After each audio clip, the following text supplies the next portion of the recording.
Okay, I'm gonna discuss about this last section. I'm sure you guys can work on this one, the information management, like task definitions and stuff.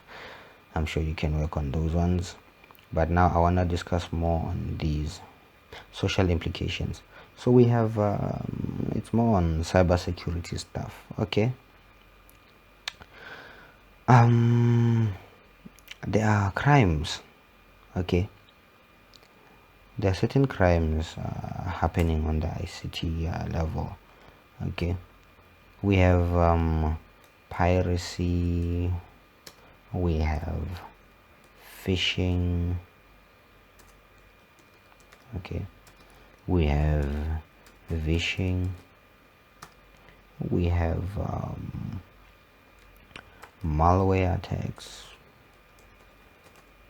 Okay, when we look at malware, this will include Trojan horses, this will include worms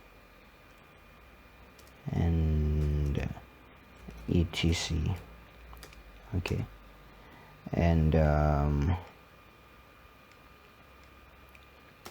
that's those. Then we'll also look at password cracking. We'll look at biometrics.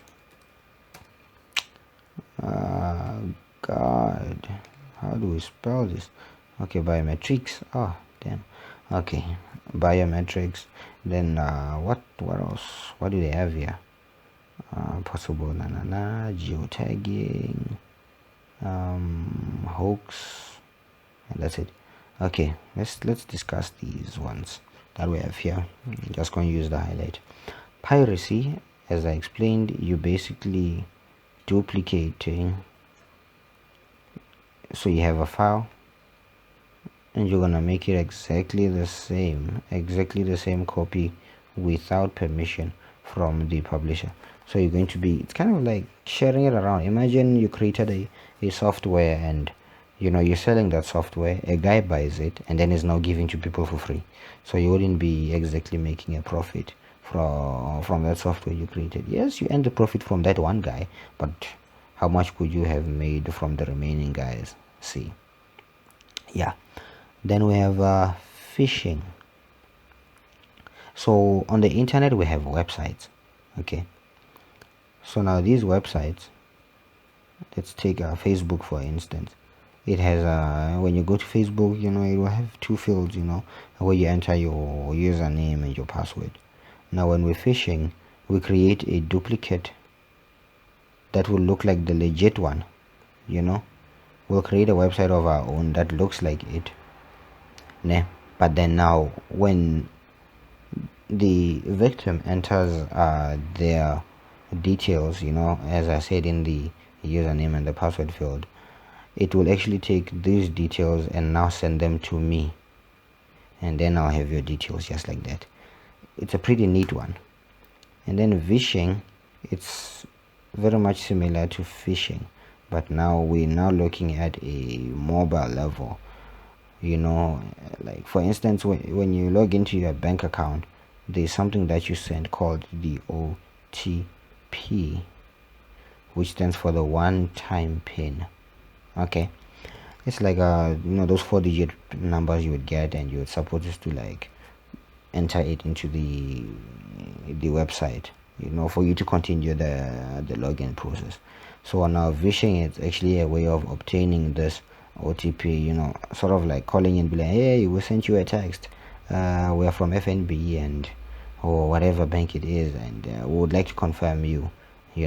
So basically it's an impersonation. Okay, and then we have malware. Okay, we have Trojan horses, worms, keyloggers. Okay, let me also add that on. We also have keyloggers. These are the ones you would commonly see. Keyloggers. Okay, number one, Trojan horse is a program. It's basically two programs. Okay, so just imagine that I have iTunes here. I open iTunes, I click it, so it will open iTunes, but then in the background it will open another program, hidden that I can't see, but it's doing something else. Okay, now let me just give you a brief history of where the name comes from. Now, a Trojan horse came from the Roman times, where the Roman people, they were winning wars at the time. They created these horses out of wood, and they had like this hollow space inside them, so they would hide their soldiers inside of those fake horses, and they would leave them off. So the enemies would actually come and take those things and bring them into their castles and stuff. And then the moment they arrive into the castles, the soldiers inside those horses would escape out and then fight.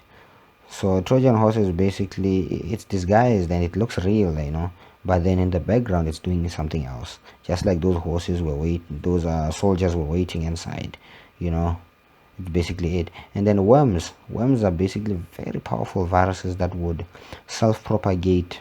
Okay, which means, I'll give you like a practical example. If I have this worm, so it comes into my PC.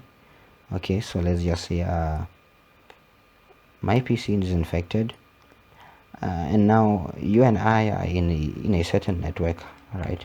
So you have your PC, and your PC is connected to his PC and his PC and that PC.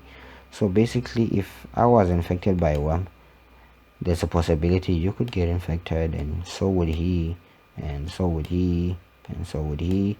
Now, what the worm would do in those PCs is basically up to whatever the creator of that worm wants the malware to do. So basically, you're at that person's mercy if you come to think of it. And then we have keyloggers.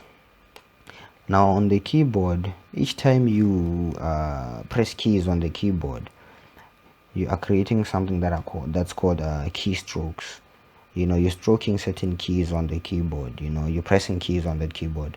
Okay, so basically you just now what a keylogger does, it's like a hidden program that's actually like listening in on those things that you're clicking.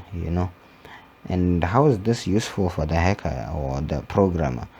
Now remember things like banking and stuff. When you log into your bank account, you type in your PIN. Now the keylogger is just basically capturing those keystrokes you're making on the keyboard, and then if I have that PIN, then I'm good to go with you. Okay. Password cracking is basically decrypting the unknown password in methods such as guessing, brute force, or dictionary attacks. So certain questions you can be asked, how do you secure yourself from this? Okay, number one, password cracking has different types.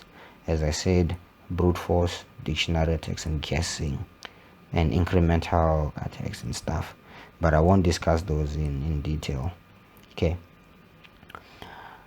Let me start off with dictionary. Now, dictionaries are like word lists that the attacker will have. So he'll have like a list of words, and his program will basically test all those words in that list, individually. So most word lists that people have, they have like English phrases and stuff. So if you were to create a password and you want it to be safe from dictionary attacks, well, then make it like a gibberish word, like something like that, that wouldn't appear in a word list file, you see. And then there's brute force. Now brute force is basically testing all possible combinations. For instance, let's say the password that I'm trying to test for has 3 characters, and I know its numbers. So it's going to test from 0, 1, and then it goes to 2, 3. If it reaches 10, if it reaches 9, it's going to be 9, it's going to be 10, all the way until it reaches all the 3 characters, which will be all the way until 999. Okay, until it finds a possibility. So how do you keep yourself against the brute force? Well, you have to place a combination of capital letters, lowercase letters, symbols, numbers, all together, and also special characters such as the star, question mark, and etc. That's how you keep yourself safe from those ones, and that's very much it. Biometrics, it's a security feature where you use non-duplicatable features of your body, such as your fingerprint. The fingerprint is yours and no one can get a copy of it, or voice recognition, or the iris, or those kind of stuff. Those are the kind of things you would put in a security system which would make it safer. Okay, that's very much what biometrics is. Now, I know I didn't mention all the things, but then you should be able to do the others, but do consult your guideline to see what's remaining, and I'm sure the guideline has the remaining topics. Okay, now okay, this question just captured my eyes. .exe is a program. Okay, now the question here will be asking, give one reason why as to why your email program is set to block exe files. Exe files are programs, and these are possible malwares. In this case, possible Trojan horses, worms, or keyloggers, in fact. So it would be set to block those. Okay, and I'm sure you guys can continue, and very much covered what I wanted to cover. And good luck.